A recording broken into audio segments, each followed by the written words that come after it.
Sir sir sir 10-15 రోజుల క్రితం అనుకుంటారు డేట్ వేశారు మీరు. అవును సార్. ప్రమోషన్స్ కంటెంట్ కూడా ఆల్మోస్ట్ అంతా వదిలేస్తున్నారు. Yeah sir. ఇంకా డేట్ మీద ఏదైనా క్లారిటీ వచ్చిందా రాలేదా? పెద్ది గురించి ఆబ్వియస్లీ ముందే రాజు గారు చెప్పినట్టు పెద్ది వస్తే సినిమా వేరే డేట్కి రావాల్సిన పరిస్థితి అన్నారు. Yeah sir.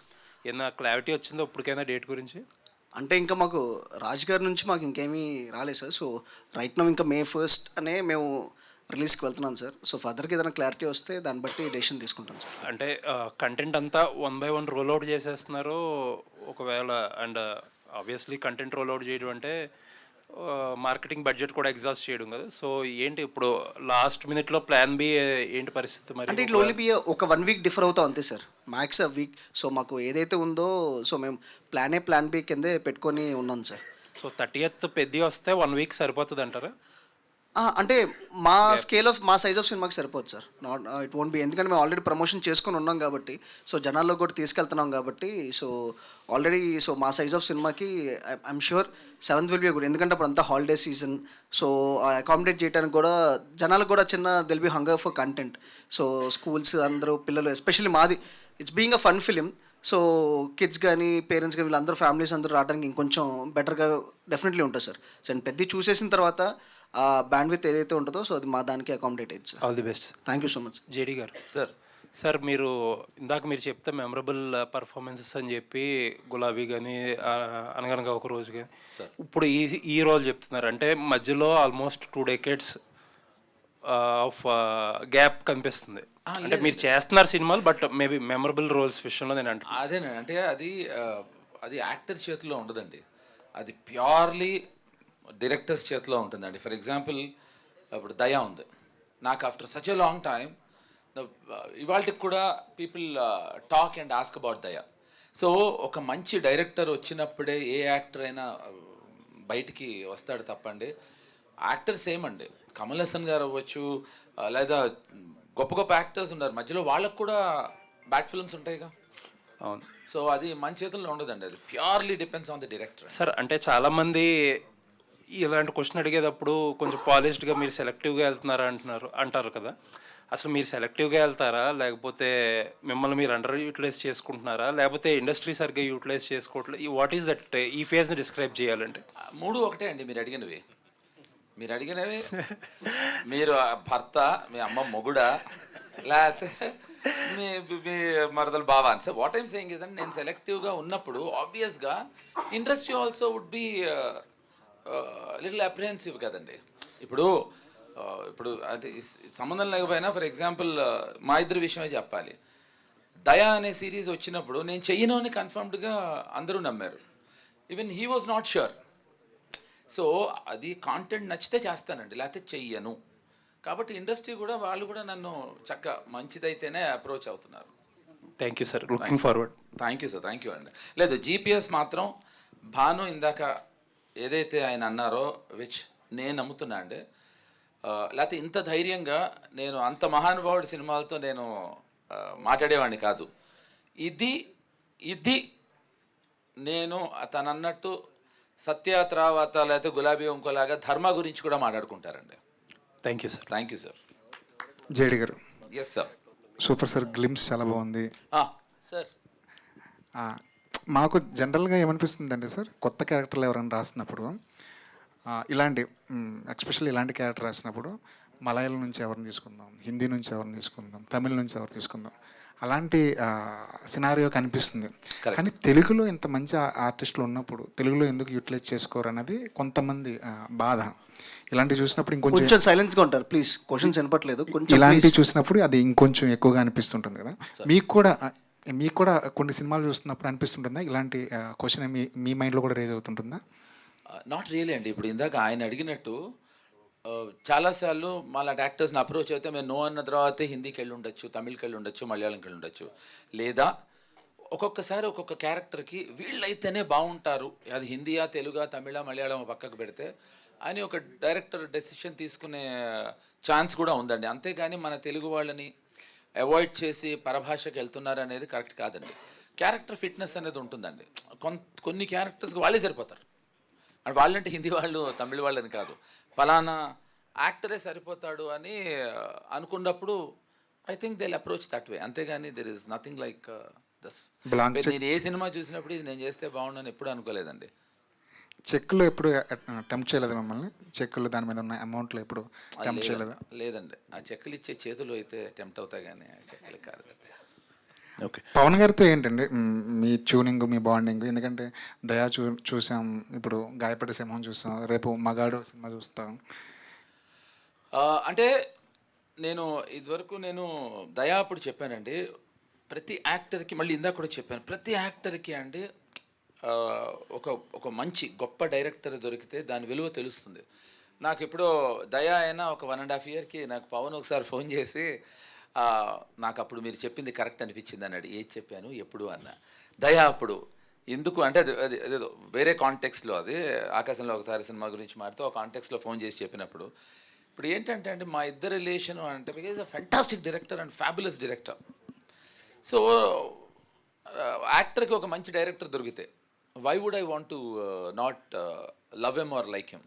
ఇప్పుడు కశ్యప్ ఉన్నాడు, ఇప్పుడు Kashyap is also very good director, so why would I want to miss him. So I love him also and I like him also. Kashyap garu, JD గారు ఇందాక చెప్తుంటే నిజంగానే సెట్లో ఇంతమంది డైరెక్టర్లు ఉన్నారా అనిపించింది. ఇంతమంది డైరెక్టర్ల మధ్య మీరు పనిచేస్తున్నప్పుడు ఎలా ఉండేది సార్? ఫ్రాంక్లీ సెట్లో ఎవరు డైరెక్టర్లా చేయలేదు సార్. అందరూ వాళ్ళ పనులు వచ్చి చేసుకుంటూ వెళ్ళిపోయారు. ఫ్రాంక్లీ మొత్తం సెట్లో నాకు తెలిసి ఒక 1-2 days వచ్చి ఉంటారు అంతే. సో మార్నింగ్ వస్తారు, చూసుకుంటారు, నైట్ ఆన్లైన్ ఎడిట్ పంపించమంటారు అంతే, అంతకు మించి ఏం లేదు. అండ్ బెస్ట్ పార్ట్ ఏంటంటే జేడీ సార్ కానీ తరుణ్ కానీ ఎవరైనా అసలు అంటే రాసుకున్నప్పుడే క్లియర్గా ఉన్నాం, సో అది ఎట్లా ఎగ్జిక్యూట్ అవుతుందో లేదో చూసుకున్నారు అంతే. అండ్ ఏదైనా అంటే బెస్ట్ పార్ట్ ఏంటంటే సార్ లెవెల్కి ఇలా చేస్తా అంటే సరే అనొచ్చు, బట్ ఆయన ఇలా చేయొచ్చా అని అడుగుతారు. సో అది నాకు కొంచెం ఓవర్వెల్మింగ్గా ఉండేది. బట్ తర్వాత ఇంకా కంఫర్ట్ జోన్కి వచ్చేసారు. ఆయన చాలా కంఫర్ట్ ఇచ్చారు. అండ్ ఒక సెకండ్ డే ఆఫ్ షూట్లో అయితే ఒక మల్టిపుల్ కట్స్ చేయాలి, ఒకటే ఫ్రేమ్ పెట్టాలి, ఒక 5-6 కాస్ట్యూమ్స్ మార్చుకోవాలి.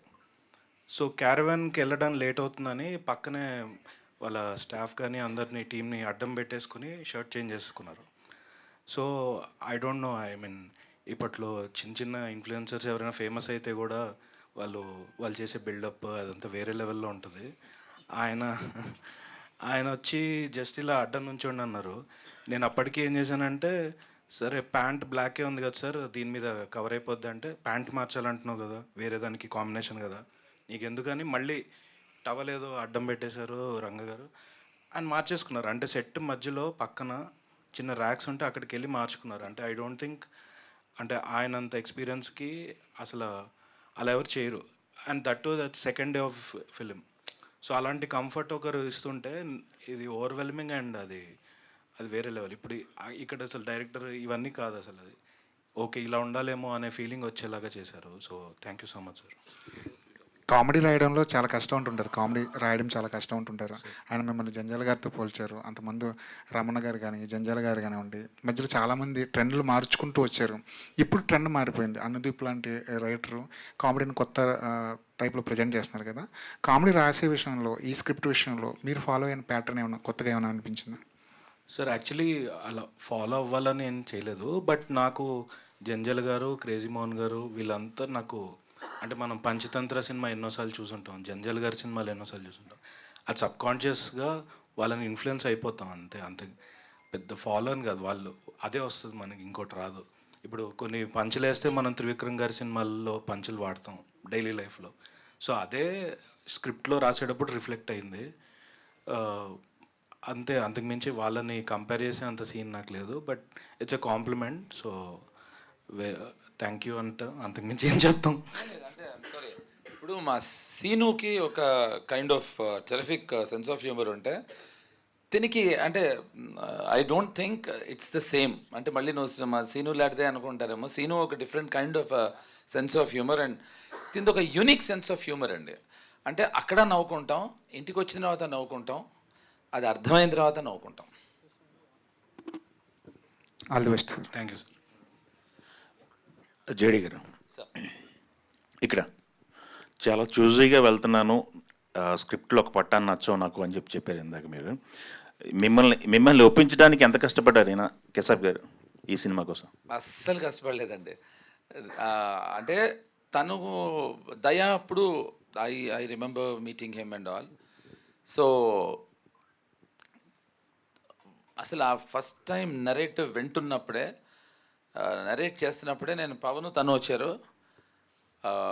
అంటే ఇప్పుడు నా క్యారెక్టర్ ఏంటి అని సాధారణంగా వింటూ ఉంటారు కదా యాక్టర్స్. ఇక్కడ అంటే నెక్స్ట్ ఏదో నాకు ఇందాక ఏదో గ్లిమ్స్ చూపించాడు మావాడు, అది మీ అందరికి కూడా జరుగుతుంది. అంటే పగలబడి నవ్వుతూనే ఉన్నా. ఇఫ్ పవన్ రిమెంబర్స్, నేను పవన్ని తనకి ఒక్క 5 నిమిషాలు ఆపు పవన్, కొంచెం బ్రీదింగ్ స్పేస్ ఇవ్వే మాకు అన్నాం. విచిత్రం ఏంటంటే దాని తర్వాత మళ్ళీ ఇంకో సందర్భంలో విన్నాం. తర్వాత అందరికీ కలిపి ఇంకొకసారి చెప్పాడు. First time, second time, third time, fifth time నవ్వు తగ్గలేదు, అది పెరిగింది తప్ప. సో ఆ ఫస్ట్ టైం వినంగానే అసలు ఇంక దీంట్లో ఇప్పుడు సెలెక్టివ్ అంటే నచ్చనప్పుడు, అందంగా చెప్పే పదం సెలెక్టివ్. ఇప్పుడు నేను నాకు నచ్చలేదు, బాగాలేదు అని చెప్పినప్పుడు వీడు చాలా సెలెక్టివ్ రా అనుకుంటారు అంతే. సో దీంట్లో బాగాలేదు అని చెప్పడానికి అవకాశం రాలేదు నాకు అసలు. ఓకే, గాయపడ్డ సింహం, ట్రంప్ గారు బాగా హట్ చేశారు సింహాన్ని. మీకేమన్నా ఎక్స్పీరియన్స్ ఉందా, రియల్ టైమ్ ఎక్స్పీరియన్స్ ఏమన్నా యుఎస్తో మీకు? యుఎస్తో నాకు ఇట్లాంటి ఇన్సిడెంట్లు మీ లైఫ్లో ఉన్నాయా? నాకు లేదు, యుఎస్లో ఉంది నాకు. అది ఇప్పుడు మనం ఐ థింక్ అది ప్రతిసారి యుఎస్కి వెళ్ళినప్పుడల్లా నేను గాయపడే వస్తూ ఉంటాను. ఓకే, గాయపరుస్తున్నారు మిమ్మల్ని బాగా అయితే? గాయపడడానికి వెళ్తా యుఎస్ నేను. ఓకే కేశవ్ గారు. ఓకే, గాయపడడానికి. కేశవ్ గారు, కశ్యప్, ఎస్. ఇంతమంది తరుణ్ భాస్కర్ అన్నారు, ఇప్పుడు జేడి చక్రవర్తి గారు, ఇలా పవన్ సాధినేని గారు, ఇలా ఇంతమందిని డీల్ చేస్తున్నారు కదా. ఏంటి మీరు, మీ బ్యాక్గ్రౌండ్ ఏంటి, ఎక్కడి నుంచి వచ్చారు, మీ సినిమా ప్రస్థానం ఏంటి, అదొకసారి బ్రీఫ్ చేయగలరా? లేదు, నేను నవిక ఫ్యాక్టరీ అని నేను ఒక కపుల్ ఆఫ్ వెబ్ సిరీస్ చేశాను. బ్రేకప్ కన్సల్టెంట్ అనే వెబ్ సిరీస్ చేశాను. అండ్ ఒక 20-30 షార్ట్ ఫిల్మ్స్ అవి చేసుంటాను. సో 2010-12 నుంచి చాలా షార్ట్ ఫిల్మ్స్ చేశాను. 2013లో ఒక వెబ్ సిరీస్, తర్వాత 2017లో బ్రేకప్ కన్సల్టెంట్ అని చేశాను. సో స్కెచెస్, స్పూఫ్స్, అంటే ఇంకా యూట్యూబర్ అంటారు కదా, సో యూట్యూబర్గా చాలా చేశాను. ఆ తర్వాత నాకు పవన్ గారికి కమిట్మెంటల్ అని ఆయన డైరెక్ట్ చేశారు, దానికి కూడా నేను రైటింగ్ చేశాను. ఓకే, సో లైక్ ఎప్పటి నుంచో దీంట్లో ఉన్నాను. ఈ గ్యాప్లో కొన్ని సినిమాలు చేద్దాం అనుకుని అది ముందుకెళ్ళక అలా డిలే అవుతూ లాస్ట్కి ఇది చేయడం జరిగిందని. Okay, always. Thank you. Kashyap గారు, ఇప్పుడు సినిమాలో ఇద్దరు ఉన్నారు, తరుణ్ భాస్కర్ గారు, ఇటు జేడీ గారు ఉన్నారు. ఇద్దరు గాయపడ్డారు కదా, మరి టైటిల్లో గాయపడ్డ సింహాన్ని పెట్టారు. గాయపడ్డ సింహాలు కదా పెట్టాల్సింది. అంటే అది పంచ్కి బాగోదు అనిపించింది. గాయపడ్డ సింహం, అదే దానికి ఇచ్చే ఇంపాక్ట్ అదే బాగుంటుంది అనిపించింది. అచ్చా, పవన్ గారు ఫస్ట్ తారీఖు రిలీజ్ అంటున్నారు కదా. సో అంటే మనకి యాక్చువల్ చెప్పాలంటే సంక్రాంతికి వచ్చిన పెద్ద సినిమాలు అన్నీ కూడా ఏది కూడా చేంజ్ చేసుకోరు, డేట్ ఇచ్చుకున్నారంటే మా ఆల్మోస్ట్ పెద్ద అయినా చిన్న అయినా రిలీజ్ చేసుకుంటారు. మీరెందుకు అంటే పెద్దవి వస్తే ఒకవేళ పోస్ట్ పోన్ చేసుకుంటామా, లేకపోతే 1 వీక్ ఇలా అండి ఎందుకు? అంటే కంటెంట్ బాగుంటే చూస్తారు కదా ఆడియన్స్. అంటే అలా కాదండి, అంటే బేసికల్గా సంక్రాంతి సీజన్ వేరు, ఈ సోలో సెపరేట్ డేట్ వేరు. ఆ సీజన్ సమ్మర్ సీజన్ కదా ఇది. అంటే సమ్మర్ సీజన్ అన్నా కూడా ఇంకా స్టార్ట్ కదంటే మనకి చాలా ఉన్నాయండి. ఐపీఎల్ ఒకటి ఉంది, and at the same time పెద్ద లాంటి ఒక స్కేల్ సినిమాకి థియేటర్లన్నీ దానికి అకామిడేట్ చేద్దామని చూస్తారు ఎవరైనా. సో మనకి సరిపోయిన సంక్రాంతితో పోల్చుకుంటే అప్పుడైతే మొత్తం 4-5 సినిమాలు వస్తే థియేటర్లు అక్కడ ఇబ్బంది, కానీ ఇక్కడ సింగిల్గా ఒక సినిమా వస్తున్నప్పుడు దానికి థియేటర్లు ఎలా ప్రాబ్లం అవుతాయి? అది పెద్ద హాలిడే సీజన్ కదండి. సో అది రెండింటి సినారియోస్ టోటలీ డిఫరెంట్ అండి. సో మనం ఇప్పుడు చూసుకున్నా కూడా వేరే టైమ్స్లో సినిమాలు అలా 2-3 వచ్చినా కూడా ఒక పెద్ద సినిమా వచ్చినప్పుడు ఇది లిటరల్లీ ఇంకొక చిన్న సినిమా వచ్చిందంటే అది లిటరల్లీ సూసైడ్ మిషన్ లాగే ఉంటుంది. సో ఎప్పుడైనా ఆ సినిమా, ఎప్పుడైనా మీడియం బడ్జెట్ సినిమాలు కానీ చిన్న సినిమాలు ఆ ప్లేస్మెంట్, ఆ డేట్ అనేది ఆ పెద్ద సినిమాలకు అనుకూలంగా వెళ్ళటమే బెటర్ అండి. అంటే ఇది మా ఒక్కరి కాల్ ఉంటుందండి, అంటే డిస్ట్రిబ్యూషన్ సర్కిల్లో, సో థియేటర్స్ పరంగా, ఎగ్జిబిటర్స్ పరంగా వాళ్ళందరూ తీసుకునే కాల్సి వాళ్ళు మాకు నిజంగానే అకామిడేట్ చేసి పర్లేదండి మనకు కావాల్సినవి మీకు అన్నీ ఇస్తాం అనుకున్న దాంట్లో మాకు రావడంలో ప్రాబ్లం లేదు. కానీ వాళ్ళ ఒపీనియన్ నుంచి వాళ్ళ సజెషన్స్ తీసుకొని మేము ముందుకెళ్దామని చూస్తాం. జేడీ గారు మీరు అప్పుడు ఎలా ఉన్నారో ఇప్పుడు కూడా అలాగే ఉన్నారండి, అసలు ఏం చేంజెస్ లేదు అసలుకి. థ్యాంక్ యూ అండి. అంటే అంటే ఏంటి సీక్రెట్, డైట్ సీక్రెట్ ఏమన్నా? లేదండి, గాయపడుతూ ఉంటే అలాగే ఉంటాం. అంటే ప్రేమలో గాయపడ్డారా లేకపోతే? దేంట్లో అయినా గాయపడచ్చండి, ప్రేమలోనే అక్కర్లేదండి. ఎప్పుడు గాయపడండి, మీరు ట్రై చేయండి గాయపడి, టోటల్గా అసలు మీరు అలాగే ఉంటారు. మీరు ఎన్నో హిట్స్ ఏంది చెప్తున్నావు? కాబట్టి అలా ఉన్నాడు. మూడోసారి గాయపడితే టీ షర్ట్లో వస్తాడు, ఐదోసారి గాయపడితే అది కూడా లేకుండా వస్తాడు. మీరు ఎన్నో మీ సినిమాలన్నీ కూడా మంచి బ్లాక్ బస్టర్ అయినాయి సార్. ఏదన్నా ఒక సినిమా తీయాలంటే సీక్వెల్గా ఏ సినిమా ప్లాన్ చేస్తారు? అంటే ఇదివరకు వచ్చిన సినిమా అన్నీ మీ మంచి అసలుకి. అఫ్కోర్స్ అంటే ఇప్పుడు నేను అదే అండి, ఇప్పుడు నేను ఆలోచిస్తే మనీ అవ్వచ్చు, మనీ వచ్చేసింది సీక్వెల్, గులాబీ అనాలా అనగనుకోవచ్చు. హీరోయిన్ బాంబే ప్లీట్ చేద్దాం అనుకుంటే మా హీరోయిన్ ఇప్పుడు కొంచెం పెళ్లి చేసుకుని అమ్మాయి యుఎస్ పక్కన కెనడా వెళ్ళిపోయింది. సో ఐ థింక్ అంటే ఆయన హీరోయిన్ ఎవరు అని అడిగారు, అది ఓవర్లాప్ చేయడానికి చెప్పా. మనకి ఎవరిని తెలిసిన ఉన్నారు అంటే 2 గాయపడ్డాం కదా. మీరు గాయపడ్డారు 2 సార్లు అని చెప్తున్నాడు కదా మనోడు. గాయపడ్డాను, నేను ప్రేమలో గాయపడలేదే. లేదండి, హీరోయిన్ ఎవరైనా మా డైరెక్టర్స్ ఎవరిని హీరోయిన్ పెడితే వాళ్ళతో చేస్తానండి. జేడి గారు, మనీ అనుకోకుండా ఒకరోజు ఇవి సినిమాలన్నీ అప్పుడున్న కామెడీ ప్యాటర్న్ని రీడిఫైన్ చేసిన సినిమాలు. అంటే ఇలా కూడా కామెడీని జనరేట్ చేయొచ్చు అని ఒక కొత్త పర్సెప్షన్ ఓపెన్ చేసిన సినిమాలు. గాయపడ్డ సింహం విషయానికి వచ్చేసరికల్లా మాకు కూడా అలాంటి వైబ్స్ కనిపిస్తున్నాయి. సో దీని మీద ఎంత ఎక్స్పెక్టేషన్స్ పెట్టుకోవచ్చు? సో కుమార్ గారు, ఇది మీరు ఎంత ఎక్స్పెక్ట్ చేసినా దాని మించే ఉంటుంది. ఎందుకు అంటే ఇప్పుడు అనగనగా ఒక రోజు మనీ, యాజ్ యూ సెడ్, అది ఎలా అయితే ఒక కొత్త కైండ్ ఆఫ్ హ్యూమర్తో వచ్చిందో, అంటే హ్యూమర్ ఎప్పుడు కొత్తగా ఉండదండి, యాజ్ యూ నో, దాన్ని ప్రజెంట్ చేసే విధానంలో ఉంటుంది. ఎగ్జాక్ట్లీ. ఇప్పుడు కశ్యప్ ప్రజెంట్ చేసిన విధానం చాలా కొత్తగా ఉంది. అంటే ఎంత కొత్తగా ఉందంటే తన రియల్ లైఫ్లో కూడా గబుక్కుని ఎప్పుడైనా మనని హ్యూమిలేట్ చేస్తే మనమే నవ్వుకుంటాం, మన మీద అతను జోకేసిన అంత. అంటే అస్సలు అలా చాలా స్మూత్గా ఉంటుందండి. సో అలా సినిమాలో ఈ హ్యూమర్ చాలా, నాకు అదే అన్నా కదండి, మనీ అనగనగా రోజు తర్వాత నాకు ఎక్కడో చిన్న మనసులో చిన్న లంప్, ఒక చిన్న బెంగ ఉండింది. అటువంటి సినిమాలు, ఆ సినిమాలు కాకుండా అటువంటి సినిమా మళ్ళీ వస్తే బాగుండేనా, దీంతో ఆ కోరిక తీరిపోయిందండి. డైలాగ్ చెప్పే వరకు వెయిట్ చేస్తారా అనేది మీకు ఎప్పుడైనా షూటింగ్ లొకేషన్లో, వేరే షూటింగ్ లొకేషన్లో అనిపించిందా గూన్స్ని చూస్తే? లేదు, నాకు చాలా అనిపించేవండి చిన్నప్పటి నుంచి. తాళి కడుతున్నప్పుడే ఆపండి అంటారు, ఏమో ముందు రావచ్చు కదరా, లేకపోతే త్రావతరా. అలాగే పోలీసులు కూడా క్లైమాక్స్లో రావటం అనేది మనం చిన్నప్పటి నుంచి చూస్తున్నాం. అలాగే ఎవడైనా తిడుతుంటే నాకు ఎప్పుడు డౌట్ అండి, వాడి తిట్లన్నీ వింటాం, నేను అది చేస్తాను, నేను ఇది ఈ మధ్య ఈ 80sలో కొత్త ఇంకో సినిమాలు వచ్చేవి, వాడు మారువేషం వేసుకుని నీ అంతు చూస్తా నిన్ను చంపేస్తా అంటే విలన్ తెలీదు, వాడు ముందర కూర్చుని ఎంజాయ్ చేస్తూ ఉంటాడు, పాట వాడికే పాడతారు. అలా నాకు చాలాసార్లు అనిపించేదండి. ఇతను స్ఫూర్తితో ఇప్పుడు ఏమవుతుంది తెలుసా అండి, ఎవరైనా మాట్లాడుతుంటే నచ్చకపోతే ఏ ఆపు అనే అవకాశం ఈ సినిమాతో మొదలవుతుందండి ఖచ్చితంగా. నాకు చాలాసార్లు అనిపించేది, అనిపించిన నాకే హాయిగా నా చేతే అనిపించాడండి. చాలా రిఫ్రెషింగ్గా ఉంది సార్ మీ క్యారెక్టర్. అందుకే మీ ఫోటోకి మీరే దండేసేటా చేశారేమో. వచ్చాడు దండ, అందుకే మీ ఫోటోకి మీరే దండేసి కొత్తగా వేసుకోలేదు, నేను వచ్చేప్పటికి దండేసి పెట్టాడు. ఏంటి దండేసావన్నా అది అని చెప్పాడు. ఫస్ట్ కోపం రావాలి కదా, నా ఫోటోకి నాకు దండేసాడని నాకు నవ్వొచ్చింది. మళ్ళీ అది శివలో ఫోటో, అది చెప్పను నేను, ఇంకా అది చెప్పను నేను. నాకు నా దండ చూసి నవ్వొచ్చింది. అంటే ఇప్పుడు మేమెవ్వరం కామెడీ చేసేయం, మేము కామెడీ చేసేయం, అది కామెడీ జరిగిపోతూ ఉంటుంది అలా అనమాట.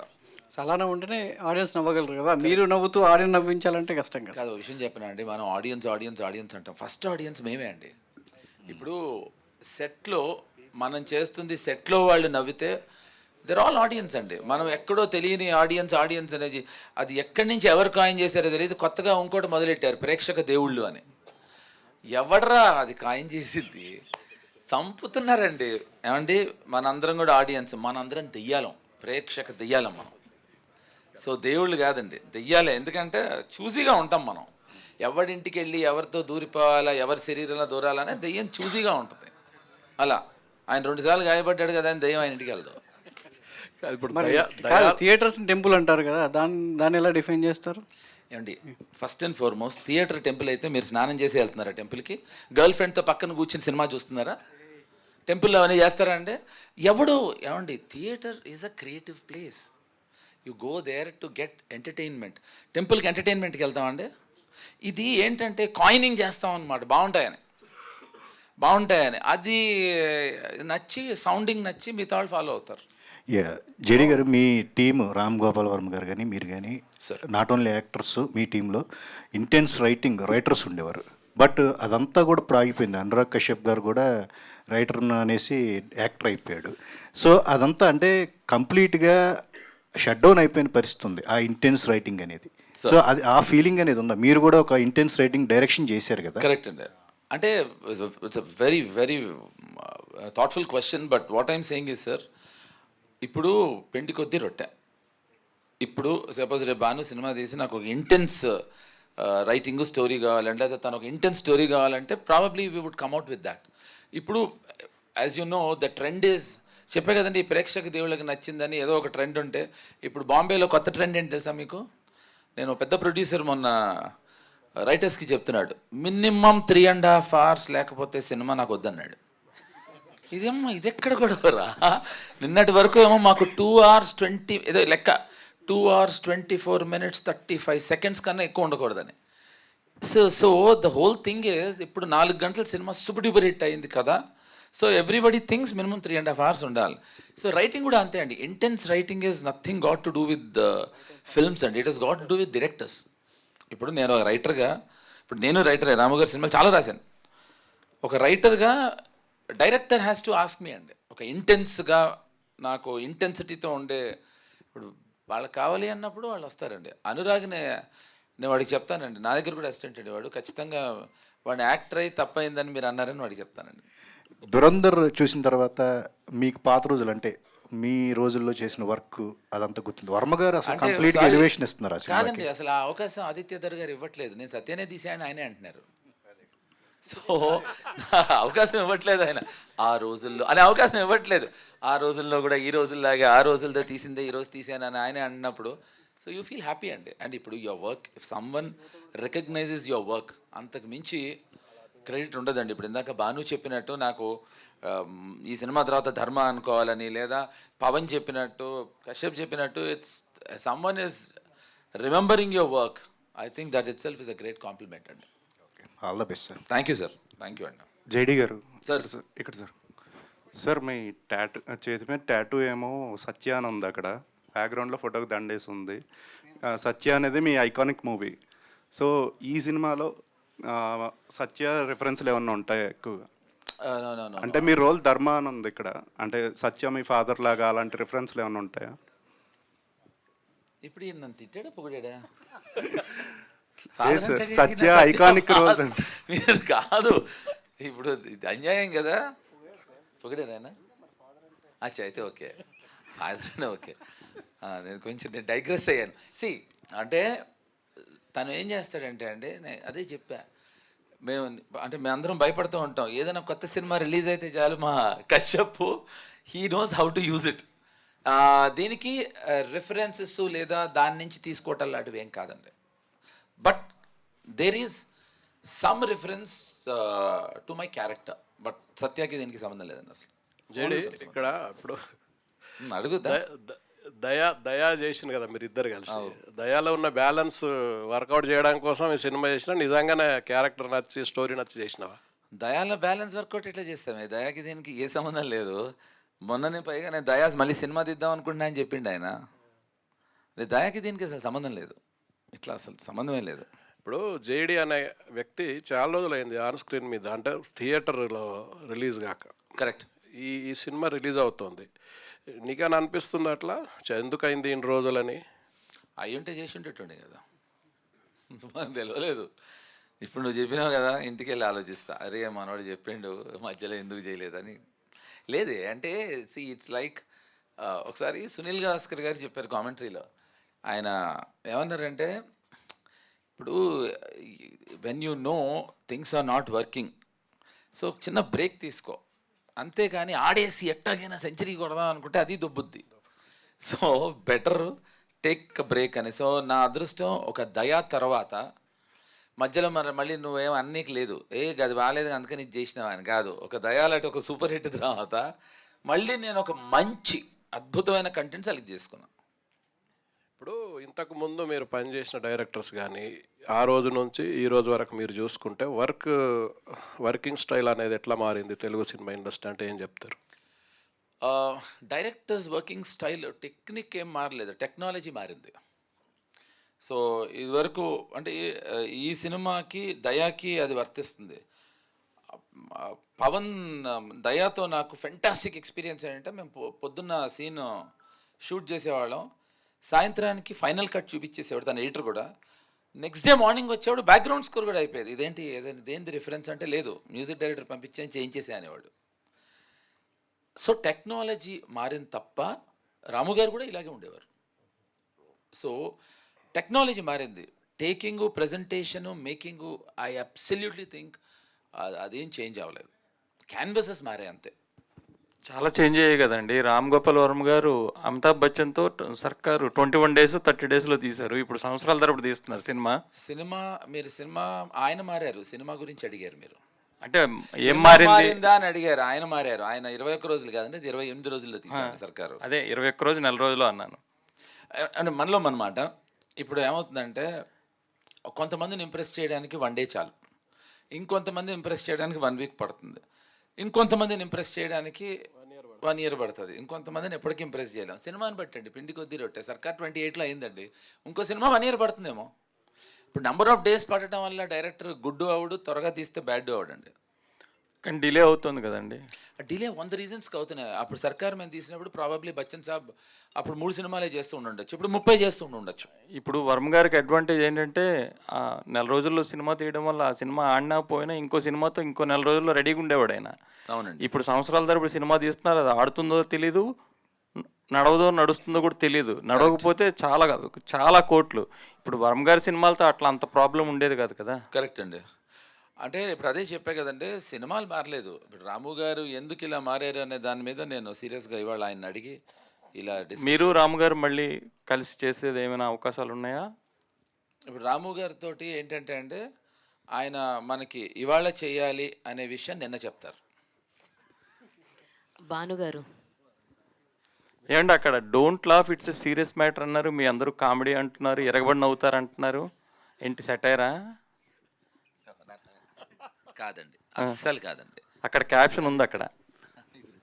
కాదండి, ఇప్పుడు don't laugh it's a serious matter. Okay, ఇది మేము అందరం హ్యూమర్ సినిమా అన్నాం. సో మీరు రెండు విధాలుగా విభజించుకోవాలి. డోంట్ లాఫ్ అనేది ఒకటి, ఇట్స్ ఎ సీరియస్ మ్యాటర్ అనేది ఇంకొకటి. ఫస్ట్ హాఫ్ ఇది, సెకండ్ హాఫ్ ఇది. మీరు లెజెండరీయా సెలబ్రిటీ అండి?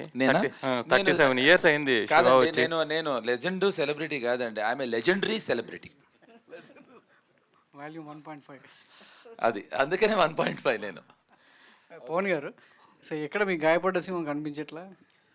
గాయపడ్డాను. ఈ నగరానికి ఏమైంది, షూట్ స్టార్ట్ అయిందండి. సో కొంచెం దాంట్లో తను బిజీ ఉన్నట్టు. సో తను వేరే ఈవెంట్స్కి తను జాయిన్ అవుతాడు. అండ్ ఎస్పెషల్లీ ఈ event we exclusively wanted JD garu to be here because we's launching him. So ఇంతమంది డైరెక్టర్లు ఈ సినిమా వర్కౌట్ చేశారు, స్క్రీన్ మీద తీసుకురాబోతున్నారు. ఎస్విసిసి ద్వారా మంచి రిలీజ్ అవుతుంది.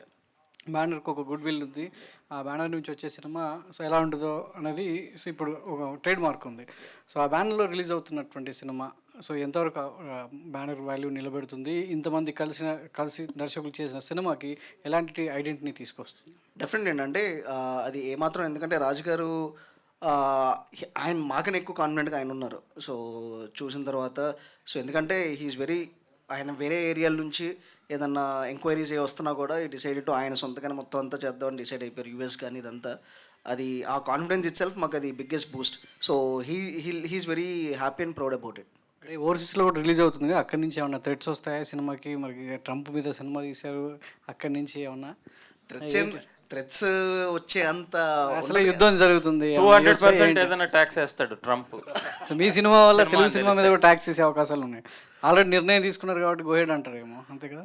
అంటే అదేం ఉండదండి. అంటే మీరు the way we try to use Trump in this film మీకు అర్థమైంది అనమాట. సో ట్రంప్ చూసుకుని కూడా ఆయన కూడా నవ్వుకుంటాడు.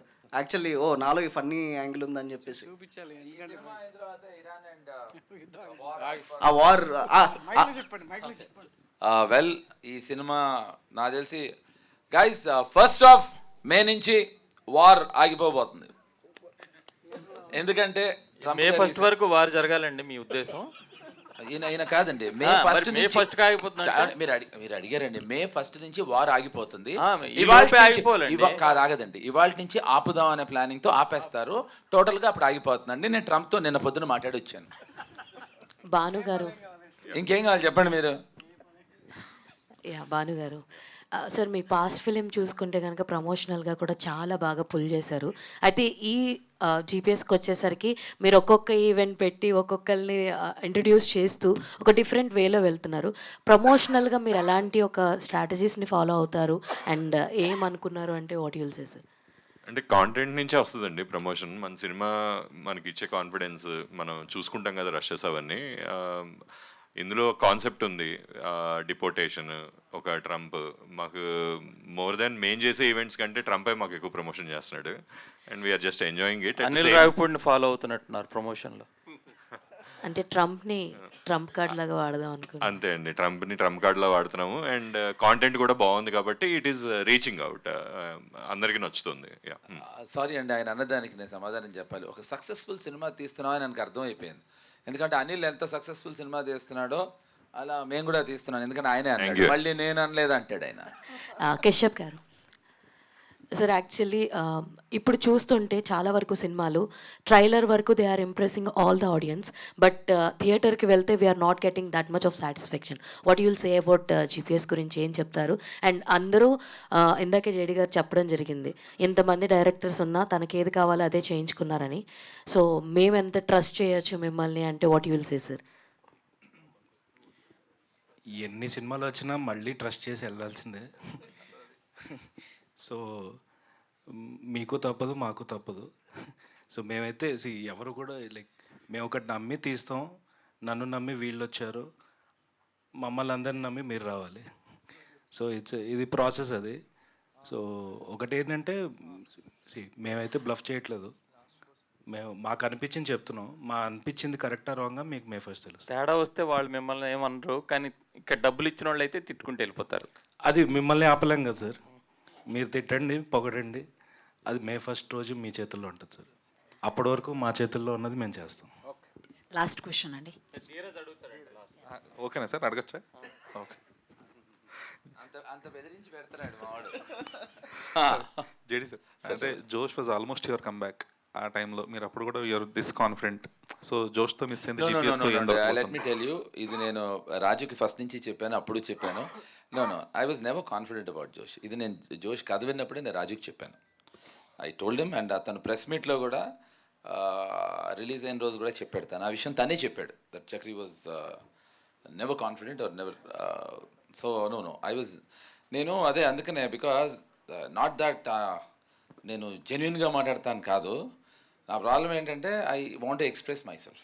సో దీని గురించి ఇంత ధైర్యంగా ఎందుకు ఇంత మాట్లాడుతున్నాను అంటే కేవలం నాకు కాంటెంట్ ఇచ్చే confidence.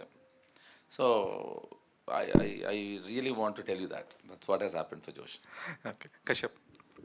So the whole short film community was so happy about your debut. So specifically after a breakup consultant, you earned a good rapport with the audience kabatti. So me positiveness అంటే మీ UPS అనేది క్వర్కినెస్ ఎప్పుడు కూడా. So the same క్వర్కినెస్ ఇప్పటిదాకా వచ్చిన కాంటెంట్లు అంతా చూస్తున్నాం కదా. So the film will also be based on the same thing. ఎందుకంటే ఆయన జేడీ గారు ఇందాక ఆయన ఫోటోకి దండేస్తే కూడా నవ్వుకున్నారని అంటే, సో ఆ క్వర్కినెస్ అనేది ఎంతవరకు వర్కౌట్ అవుతుంది? లైక్ ఇప్పుడు సినిమాలో ఎంత ఉందో ఇది ఒక 1 minute ఉంది, అది ఇంతకుముందు వచ్చిందో ఒక 2 minutes ఉంటుంది. సో 3 minutesలో ఎంత ఉందో ఆల్మోస్ట్ ఎవ్రీ సీన్లో ఇదే ఫ్లేవర్ ఉంటుంది. సో అండ్ నాకు ఇదే వచ్చేమో యాజ్ ఆఫ్ నో. సో అంటే మీ క్యారెక్టర్స్ మోస్ట్లీ అంటే మీ సిరీసెస్ అన్నిట్లో కూడా it will be more of silliness. అంటే మీ క్యారెక్టర్ ఏది కూడా వాటిని సీరియస్గా తీసుకోవు. బట్ ఇక్కడ మీరు టచ్ చేసిన పాయింట్స్ అంటే దో ఇట్ ఈస్ ఈ ట్రంప్ లేదంటే ఈ సత్య వీళ్ళన్నిట్లో ఉన్నా కూడా ఈ క్యారెక్టర్స్ వాళ్ళే సీరియస్గా తీసుకోకపోతే ఆ కైండ్ ఆఫ్ ఫన్ జనరేట్ అయ్యే విధానం కూడా వేరే ఉంటుంది. సో ఎంతవరకు ప్రిపేర్ చేయగలుగుతున్నారు? ఇది యాక్చువల్లీ ప్రతి క్యారెక్టర్ వాళ్ళ లైఫ్లో చాలా సీరియస్ ఉంటారు. సో మనం దాన్ని సీరియస్ తీసుకోక్కర్లేదు, ఆడియన్స్ సీరియస్ తీసుకోరు. సో ద పాయింట్ ఏంటంటే ప్రతి క్యారెక్టర్ ఇప్పుడు ఇప్పుడు మీరు చూసారు, అక్కడ ఎవడో చాలా సీరియస్గా మాట్లాడుతుంటే ఆపు చంపే అన్నాడు. ఇప్పుడు అది ఆయన కామెడీ చేయలేదు, అది ఆ క్యారెక్టర్, అది నాన్సెన్స్ మాట్లాడుకో చంపేయండి అన్నారు. ఇప్పుడు అది ఫ్లేవర్ అది. సో అది ఆయన ఇప్పుడు అది సీరియసా కామెడీయా అంటే మనం ఏం జోక్ చేయట్లేదు. మా మీనింగ్ ఏంటంటే ఇక్కడ మేము జోక్ చేయట్లా, అక్కడ ఆ క్యారెక్టర్ అలా బిహేవ్ చేస్తే మనకు నవ్వు వస్తుంది అనేది పాయింట్. అండ్ ఇందులో ఎన్నో సీరియస్ టాపిక్స్ చాలా ఏదో క్లాసులు పీకినట్టు వేరే విధంగా కాకుండా చాలా సటిల్గా హ్యూమరస్ వేలో ట్రీట్ చేశాడు. సో కొన్ని టాపిక్స్ ఉంటాయి, సో సంథింగ్ లైక్ డిప్రెషన్ కానీ డిపోర్టేషన్ కానీ అన్నీ, so which are very current topics ఏదైతే the younger generation are facing, వాటిల్ని అన్ని క్యారెక్టర్స్లో, it's not just about the hero the villain or anything. So ప్రతి క్యారెక్టర్లో ఒక అండర్ కరెంట్గా ఒక తెలియని, so the other day we were showing the film to few test audience ఊరికనే ఏంటి అని. So everybody they really love the film, that's the biggest feedback we got. And వాళ్ళు మేమే ఎక్స్పెక్ట్ చేయింది వాళ్ళు అండర్ కరెంట్ వాళ్ళు చెప్పిందంటే the so many nice points that you discussed in to it in a very humorous way. So అది రేపు చూసినప్పుడు మీకు అర్థమవుతుంది. మీరు బ్రేకప్ కన్సల్టెంట్లో కూడా చూస్తే ఒక ఇంపార్టెంట్ బ్రేకప్స్ డిప్రెషన్ గురించి జోక్ చేస్తుంటాం. సో అది it's kind of my flavour I guess. So ఇదే రిఫ్లెక్ట్ అవుతుంది. ఓకే, థ్యాంక్ యూ అండి. వెబ్ అండ్ ఎలక్ట్రానిక్ మీడియా వాళ్ళందరికీ కూడా మరోసారి థ్యాంక్ యూ తెలియజేస్తున్నాం. And we wishing you all the very best to the entire team. Thank you everyone. Sir మరోసారి మీ glimpse చాలా అద్భుతంగా ఉంది, చాలా బాగుంది. Congratulations for that. Thank you so much. First నా థియేటర్స్లో కలుద్దాం.